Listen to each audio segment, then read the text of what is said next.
She was the most extravagant queen in history, yet due to her scandalous private life, she was sent to the guillotine at a young age. At just 14 years old, she was married off to France and became the wife of Louis XVI, yet she was trapped within Palace of Versailles. Deprived of freedom, she could only use extravagant gowns and jewels to fill the emptiness within her heart. Looking back on her 38 years of life, was she truly a decadent femme fatale who brought down a nation, or a lonely woman no one ever understood? Today, we step into the film Marie Antoinette. In the spring of 1768, the air in Schönbrunn Palace was filled with a sweet yet sorrowful atmosphere. To ease hostility with France, the 14-year-old Austrian Princess Marie Antoinette was sent away as a political bargaining chip to marry into France. Although it was a political marriage, Marie did not resist. Instead, she set off for France with dreams of a beautiful romance. After days of bumpy travel, the carriage finally stopped at the border between Austria and France. Under the guidance of diplomats, Marie met the French lady-in-waiting sent to receive her. When the woman bowed according to court etiquette, the carefree young princess suddenly opened her arms and gave her an unexpected embrace. This innocent and spontaneous gesture left everyone present stunned. At that moment,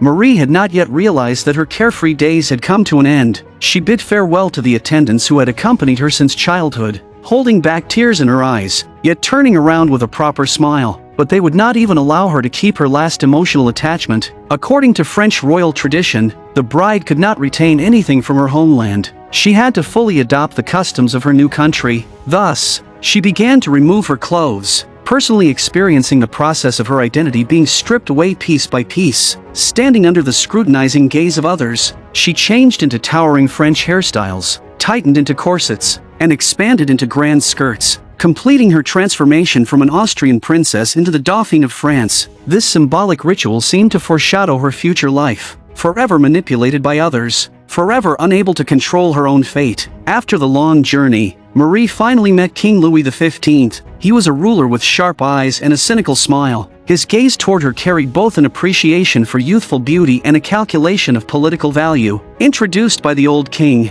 she finally met her husband, Louis XVI. Marie was momentarily stunned, as he appeared slightly overweight, awkward in manner, with a shy and evasive gaze, far from the elegant and charming prince she had imagined. Following court etiquette, Marie performed a flawless curtsy before him. She tried to maintain a proper smile, yet a trace of disappointment and confusion flickered in her eyes. Was this truly the man she would spend her life with? After the long journey, the carriage finally stopped before the magnificent Palace of Versailles. But what first met her eyes was not the grandeur of the palace, but a dense crowd of people. Marie tried to maintain her royal composure, lifting her chin slightly and keeping her steps steady. She could feel the stares landing on her skin, judging her appearance, her posture, everything about her. This was not a welcome, but more like a silent examination. Suppressing her discomfort, she walked through this cold forest of people, each step feeling heavier than the last. And her first lesson in the French court to always live under watchful eyes began silently at that moment. As she stepped inside the palace, the air of the outside world seemed cut off. The luxurious interior temporarily made her forget her unease. Courtiers dressed in splendor stood like programmed figures, following strict hierarchical order as they bowed. Passing through the outer hall, she was led to her bedroom. A sense of girlish curiosity and joy finally revealed itself. This was her domain, the only corner in this vast palace that belonged to her. From the intricate Rococo wallpaper on the walls to the gilded carvings above the bed canopy, everything whispered the secrets of French luxury. Like a child who had wandered into a treasure trove, she curiously pushed open a hidden door in the wall and discovered a small salon behind it. Examining the exquisite furnishings, she showed her first truly relaxed and hopeful expression since arriving in France. The next day,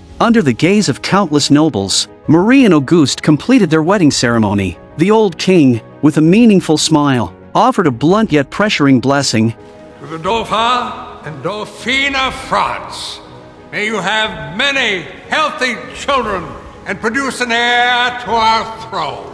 Yet this solemn wedding was only the beginning. When night fell, the bedroom that should have been private was filled with high-ranking officials. Under suffocating anticipation, Marie and her husband, who was almost a stranger, lay side by side on the marriage bed like offerings. Attendants stepped forward and carefully covered them with embroidered quilts. This act was full of ritual, yet cold and devoid of warmth. Marie lay stiffly, her mind completely blank. Before she could recover from the shock, the heavy bed curtains were suddenly drawn shut by the court ladies. At that moment, she and her husband fulfilled, in symbolic form, their duty of uniting two nations. On their wedding night, nothing happened between them. This embarrassing private matter quickly reached the king's ears and soon spread to every corner of the court. At dawn, before Marie was fully awake, the bed curtains were silently drawn open, and cold, unfamiliar air rushed in. A group of richly dressed noblewomen in attendance were already standing around the bed. She was lifted straight from the bed and began an even longer dressing ritual than the night before. Here, everything was governed by strict hierarchy. She could touch nothing and could only stand like a soulless doll, because in the room, only the highest-ranking noblewoman had the right to hand her the first petticoat. During this process, the thin nightgown on her body was removed, leaving her completely exposed in the cold air. Yet in this deeply humiliating moment, everyone in the room seemed indifferent. As people continued to walk in and out, she stood there exposed, awkwardly watching as one person after another slowly dressed her. Though the Palace of Versailles was magnificent, it was filled with coldness and distance. The rules of the court were suffocatingly complex, and she not only had to adapt quickly, but also faced jealousy and provocation from noblewomen on all sides. But what troubled her most was her relationship with her husband. Louis XVI was shy and withdrawn, more interested in locksmithing than in politics or his beautiful wife. Because of physical difficulties, he was unable to consummate the marriage with Marie. This emotional neglect left Marie feeling deeply lonely within the palace. At first, she naively believed that her husband simply had not yet grown familiar with her. But soon, Marie realized the seriousness of the problem. Because of their long-standing marital difficulties, she quickly became the subject of ridicule throughout Versailles. People around her blamed her for lacking charm and failing in her duties as a wife. And even her mother in Austria kept sending letters pressuring her. At night, Dearest Antoinette, it is clear that the heart of your problems in your new home is your inability to inspire sexual passion in your husband. Remember, you represent the future. She changed into a sheer nightdress and approached her husband gently and tenderly, only to receive a cold goodnight in return. Life at court repeated itself endlessly, and Marie lived the same routine every day. By this time, she had lost the liveliness she once had. Replaced by a weary expression, her husband's continuous rejection filled her with deep frustration and self-doubt. The mockery from others and the lack of understanding from her own family pushed her into even deeper loneliness. At the same time, she faced her first test in court: how to deal with the king's mistress, Madame du Barry. At first, she looked down on this woman from Paris and refused to associate with her, which led to the king being influenced and treating his granddaughter-in-law coldly. After repeated guidance from her mother and the ambassador, she began to understand that managing relationships was not about personal preference, but political necessity. So, in order not to damage the alliance between France and Austria, after intense inner struggle, she reluctantly took the initiative to speak to her. There are a lot of people at Versailles today. Yes, there are. Although she resolved her issue with Madame du Barry, the barrier between Marie and her husband still remained. Louis XVI would rather lie in bed reading than touch Marie. She tried every external and internal effort, yet the core problem remained unsolved. Her husband's indifference was like an insurmountable wall, and no matter what she did, she could see no hope. Without marital relations, she could not conceive, and producing an heir was her most essential duty as the Dauphine. This left her position dangerously unstable, but she was not the only one who was anxious. Seeing no progress between the two, the old king sought out a doctor to treat his grandson. During the course of treatment, their relationship improved somewhat. They went hunting together and attended opera performances together. However, while everyone else sat stiffly bound by royal etiquette, Marie became completely immersed in the art. Unable to restrain her applause, her pure vitality and passion moved everyone present. It also allowed Louis XVI to truly see his wife's charm for the first time. That night, Louis XVI took the initiative to reach out his hand. Perhaps this was his first attempt driven by emotion rather than duty, and the breakthrough Marie had long awaited. Yet once again, he failed. Just as Marie was still secretly delighted by the progress of the previous night, a servant hurried in with news. Her brother-in-law and his wife had given birth to the royal family's first prince. The arrival of new life only highlighted Marie's deepest failure. She could only suppress the pain in her heart and offer congratulations with a smile. Then, amid murmurs and whispers, she held her head high and walked back to her room. Once alone, the last line of defense in her heart completely collapsed, and she resolutely turned toward another kind of life. she began to indulge in extreme luxury and pleasure. She became obsessed with buying expensive shoes and accessories, each item costing enough to support a middle-class family for years. She hosted lavish parties that lasted all night, seeking excitement at the gambling table that her life lacked. At that time, she was still too young to understand that every gift fate bestows has already been marked with a price. One night, she and Louis XVI secretly slipped out of the palace and mingled in a masquerade ball. Among the crowd was a graceful officer with refined manners and eloquence. When Marie saw him, her heart began to race, and she stole a few glances at him. Unexpectedly, he walked straight toward her. Are you going to tell me who you are? Are you? Count first. Of a Swedish army.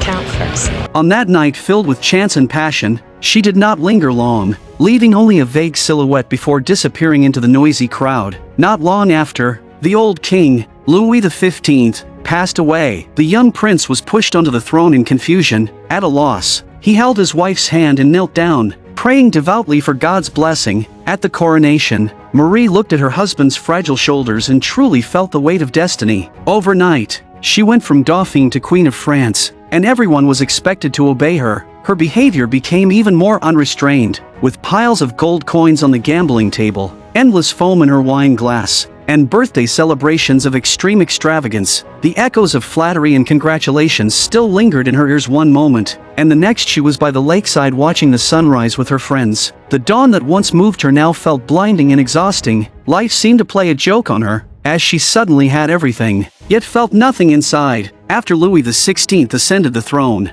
his condition gradually improved. Not long after, Marie finally gave birth to her first daughter, yet ironically, even during childbirth, she was surrounded by watching nobles. Those cold and curious gazes turned her most private and vulnerable moment into a spectacle. At that moment, she felt less like a queen and more like an exotic creature on display. The joy of becoming a mother made her want to breastfeed her child herself. But this was opposed by court ladies. She had no choice but to accept it. To comfort her, Auguste gifted her an estate. Marie cherished it deeply and transformed it into the pastoral farm of her dreams. She often wore simple dresses, brought her daughter there to play, ate freshly picked fruit, and drank fresh milk. She also warmly invited noble friends to visit, hoping to share the peace she had found in this sanctuary. But the brief freedom of country life could not shake the deeply rooted rules and barriers of the Palace of Versailles. Returning to court, she was still a queen under constant scrutiny, and her inner loneliness remained. At a banquet, she met the officer Axel von Fersen again. Amid the glittering crowd, their intense gazes collided, and the meaning between them needed no words. That night, they talked joyfully, from the snow of Sweden to the winds of France. Completely unaware of the whispers around them, Fersen's appearance opened the floodgates of Marie's emotions. The long-suppressed self and her longing for warmth finally found an outlet. From then on, they sought every opportunity to meet and spend as much time together as possible. Yet stolen moments always end in separation. After returning to Versailles, deeply in love, she tasted longing for the first time. After years of pressure and blame for failing to produce an heir, Queen Marie finally gave birth to the successor to the French throne. At that moment, she fulfilled her most essential political duty as queen. Cheers surged inside and outside Versailles like a tide, making her believe, if only for a moment, that she had finally been accepted by this nation. Yet this wave of celebration was only a fleeting illusion. She did not know that beyond the palace walls, the people's resentment had already surged like an undercurrent. Rumors of her extravagance and obsession with fashion and parties, after years of spreading, had long taken root in the public mind. The queen who once dazzled France as the Austrian rose had now fallen, in the eyes of the people, from a symbol of the nation to a disaster of the nation. Her Austrian background now appeared especially glaring. To the impoverished French people, she was always a foreigner with hidden intentions. As the worsening financial crisis pushed ordinary lives to the brink, all the accumulated anger finally erupted into nationwide turmoil. The once vibrant Palace of Versailles fell from extreme splendor into sudden silence. The pleasure-seeking nobles fled in panic, leaving behind only emptiness and stillness. Marie's love for fashion and grandeur, once a norm of court life, now became the most visible symbol of corruption in the public eye. Although the root of the financial collapse lay in massive war debts and an outdated tax system, Marie Antoinette still became the most obvious and convenient target of hatred. Thus, the infamous label of Madame Deficit was carved into history. On the night of the uprising, she pushed open the balcony doors facing the square and leaned against the cold stone railing. as if listening to the roaring cries of the crowd below. The woman who once knew only pleasure, in the face of hardship, was the only one who refused to bow to the revolution. Using her limited strength to defend the monarchy, she showed neither fear nor sorrow, calmly sending away all her friends and servants. Amid the thunderous siege of thousands surrounding Versailles, she chose to stay by her husband's side and share one final dinner with him. After the fall of the monarchy, Marie and her family were imprisoned and transferred repeatedly over several years. During this time, she never stopped planning an escape, but as Louis XVI was sent to the guillotine, she too was publicly executed and hastily buried in a common grave. Yet until her death, she maintained the dignity of a queen and never surrendered. Are you admiring your Lime Avenue? I'm saying goodbye. Marie's story began as a political transaction. At just 14, she was transformed from an Austrian princess into the Dauphine of France. From the moment she entered France, she had to abandon everything Austrian and learn to become entirely French. This transformation of identity and habit plunged her into loneliness and displacement from the very beginning. The deepest tragedy of her marriage was the incompatibility with Louis XVI. The entire palace of Versailles, and even her mother far away in Austria, were fixated on her ability to produce an heir. The frustration of infertility, her husband's indifference, and the suffocating hypocrisy of court life layered pressure upon her until she could barely breathe. Unable to change her reality, she chose to fill the emptiness within through extreme material indulgence. She wore the most extravagant gowns and styled exaggerated hairstyles, and her body became the only thing she could truly control. Later, the gift of the Petit Trianon from Louis XVI gave her, for the first time, a small world that truly belonged to her. After Louis XVI ascended the throne, she began to attempt involvement in politics, proving she was not entirely ignorant. She also started to understand the responsibilities that came with being queen. However, her methods were often clumsy, failing to achieve results and instead becoming ammunition for her political enemies. In the imagination of the people, she was turned into the foolish queen who said, "Let them eat cake." She was labeled the culprit behind France's financial crisis. But in reality, the roots of France's crisis lay in an outdated tax system, constant wars, and an inefficient administration. Blaming the decline of a powerful nation on a woman's clothing and banquets was the most common narrative of that era. Thus, Marie became the perfect scapegoat of the old regime. At the end of the film, her once luxurious bedchamber was ransacked by revolutionaries. This scene stood in stark contrast to the splendor when she first arrived at Versailles, as if everything she had experienced over the years had been nothing more than a fleeting dream.